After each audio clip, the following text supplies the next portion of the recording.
We are back live in Eagle, and joining us today, Umbrella Roofing, Trevor Cannon. Good morning, sir. Good morning. Have you ever had someone that shows up to interview you, before you get to the interview, ask you so many questions about getting their roof redone? No, I haven't, actually. But we do get stopped in the grocery store quite a bit for sure. roofing advice and questions as to when we could get there. I told Trevor, every viewer out there, you're like, I got a roof problem. I've got a roof problem. Something needs to be done up there. Roofing is something that, everybody has the need, especially up here in the mountains. It's such adverse conditions. Certainly. Mother Nature is a roofer's friend, at least, if not the homeowners. So between the snow, ice, high elevation, high UV, it really tends to break Wind. roofs. Wind, Sure. Happily up here, not so much hail, but like Denver, but we are, we have job security. I want to get into I agree with that, and we're going to talk about my roof further after this interview. I want to talk about the history of your place. The staff, you have a massive amount that work for you here. You have a long lineage and a big history here in the Eagle River Valley. We certainly do. We employ about 52 people right now. In the Eagle Valley, we're so blessed to have a couple homegrown guys that really started the company here. One of them is Jake Bora. His family's been around for about 7 or 8 generations. Also, we have Josh Yandel, whose father was actually one of the original partners in Gallegos. So they are homegrown guys that are really part of the fabric of this community, and we've loved our involvement with Eagle and the Chamber of Commerce and the town. They helped us with this property here. Really love being a part of Eagle. What type of work do you do? What do you see most commonly up here? What do you get the calls for? Well, right now, considering about half the state's on fire again, replacing cedar shake roofs is probably... And that's very customized. It is. We replace it with sustainable, fire-resistant products, either metal or synthetic shakes and slate. So that's...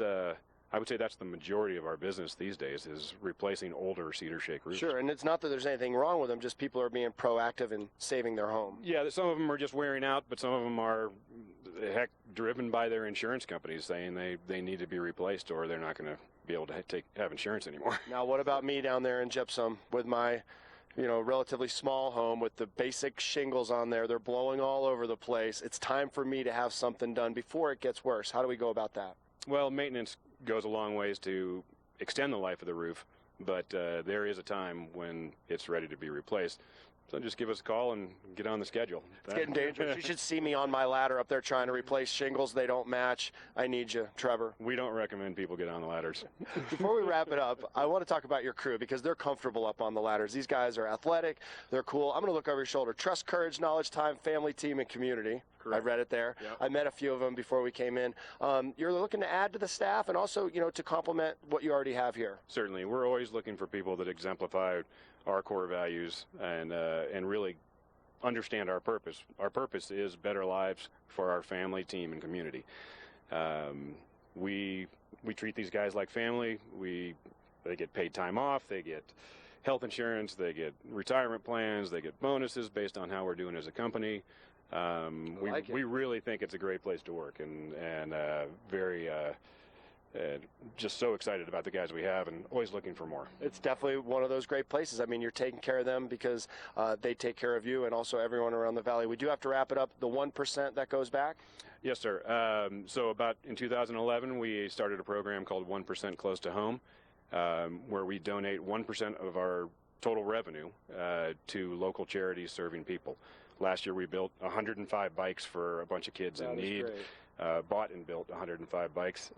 So by the end of this year, we'll be close to $350,000 we've given since 2011 to local charities. Trevor, so thanks for doing that. You bet. You're like Eagle River Valley's Yvon Chouinard. That's the founder of Patagonia. Funny enough, I got the idea from Patagonia's 1% Close to 1% for the Planet, and I actually talked to the CEO, Casey Sheehan, over in Carbondale, and I asked him, "Are you going to be okay with me scabbing onto your?" They're not going to mind. No, he was really excited. So that's awesome that you do that. Anyway. Great to see you, Trevor. Give them a call down here at Umbrella. Give them back to the community. Locals at work here, and they do great work, and they can do a whole bunch of it. But they're busy right now, and they could use some help. We're going to take it back to the studios. We've got your epic morning and your weather coming up next.